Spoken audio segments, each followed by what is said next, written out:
कुमार एक लोकप्रिय हिंदी पत्रकार हैं जो अपने प्राइम टाइम शो में अद्वितीय मोनोलॉग के लिए जाने जाते हैं।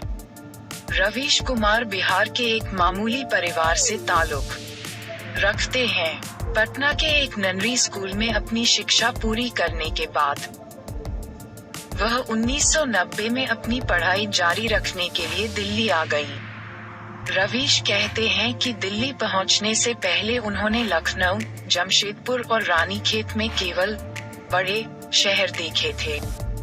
दिल्ली में रवीश ने देशबंधु कॉलेज में दाखिला लिया, जहां अनिल सेठी और राणा बहल जैसे प्रोफेसर उनके गुरु बने, जिन्होंने उन्हें अनगिनत तरीकों से प्रोत्साहित और मदद की। उनके बारे में बात करते हुए रवीश कहते हैं, उन्होंने मुझे अंग्रेजी सिखाई, टेबल पर कैसे खाना है, लड़कियों से कैसे बात करनी है, टाई कैसे पहनना है। दिल्ली के देशबंधु कॉलेज में इतिहास की पढ़ाई करने के बाद उन्होंने सिविल सर्विस की तैयारी शुरू की। हालांकि वह सिविल सेवा परीक्षा में सफलता हासिल करने में असफल रहे। दिल्ली में रहते हुए रवीश से कहा गया कि अगर वह लड़कियों को देखना चाहता है तो उसे एम ब्लॉक GKI बाजार में जाना चाहिए। जब रवीश कुमार दिल्ली पहुंचे तो उन्हें सबसे ज्यादा डर अंग्रेजी बोलने वाले लोगों से लगा। वह अंग्रेजी बोलने वाले लोगों से इतना भयभीत था कि उसने अंग्रेजी बोलने वाले क्षेत्रों से दूर गोविंदपुरी की गलियों में एक बरसती किराए पर ली। दिल्ली में रहते हुए रवीश कुमार के जमींदार शर्मा जी उन्हें अक्सर अंग्रेजी सीखने की सलाह देते थे। अपनी स्नातक की डिग्री के अंत में भी रवीश अंग्रेजी में अच्छा नहीं हो सका। हालांकि उन्होंने इतिहास में मास्टर डिग्री में दाखिला लिया।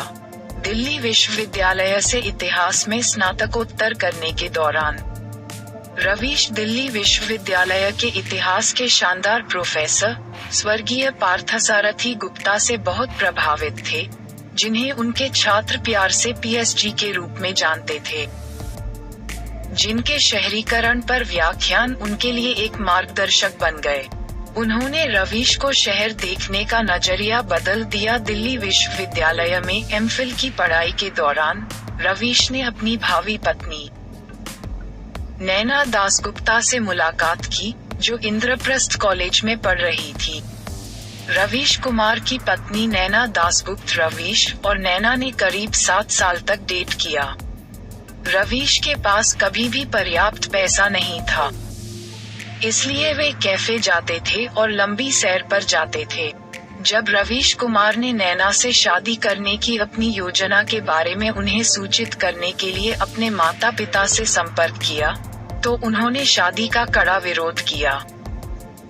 रवीश के रूप में वह एक भूमिहार ब्राह्मण है, एक उच्च कास्ट, जबकि नैना बंगाली समुदाय से हैं। हालांकि रवीश ने अपने परिवार से नाता तोड़ लिया और नैना से शादी कर ली। Indian Institute of Mass Communication से पत्रकारिता में स्नातकोत्तर डिप्लोमा के बाद रवीश 1996 में NDTV इंडिया में शामिल हुए और भारत में सबसे लोकप्रिय हिंदी पत्रकारों में से एक बन गए। NDTV इंडिया पर उनके कई शो दर्शकों और आलोचकों द्वारा समान रूप से पसंद किए गए हैं। रवीश कुमार भारतीय दैनिक जीवन की अनदेखी कहानियों को कवर करने के लिए जाने जाते हैं। पहली रवीश की रिपोर्ट पहाड़गंज के बारे में थी। शो में उन्होंने शहर की कुंवारी जिंदगी को कवर किया और उन्हें सीधी सादी भाषा में पेश किया। उनके भाई ब्रजेश कुमार पांडे बिहार में सक्रिय एक राजनेता और भारतीय राष्ट्रीय कांग्रेस के सदस्य हैं।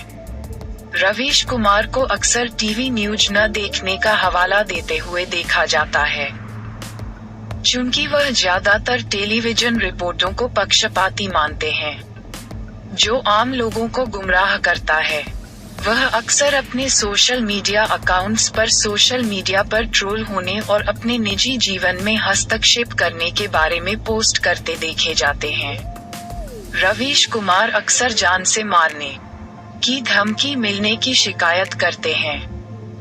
मुख्य रूप से कुछ दक्षिणपंथी चरमपंथियों द्वारा। उन्होंने माइक्रोफिक्शन कहानियां लिखने की एक अनूठी शैली विकसित की। उन्होंने इन कहानियों को लाप्रेक शब्द दिया है। लाप्रेक का अर्थ है लघु प्रेम कथा। इन कहानियों को उन्होंने अपनी किताब इश्क में शहर होना में संग्रहित किया है।